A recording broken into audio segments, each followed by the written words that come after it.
Hello guys, I saw many people struggling to remove the adapter from the charger. So I made this quick tutorial on how to remove the universal adapter from the charger. Your charger will look something like this. And you don't know how to remove it.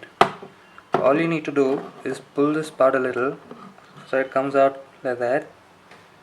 And then take a pointed object, something like this, and put it through the hole that you can see here. And it just comes out just like that. So that's the tutorial on how to remove the universal adapter. Thank you.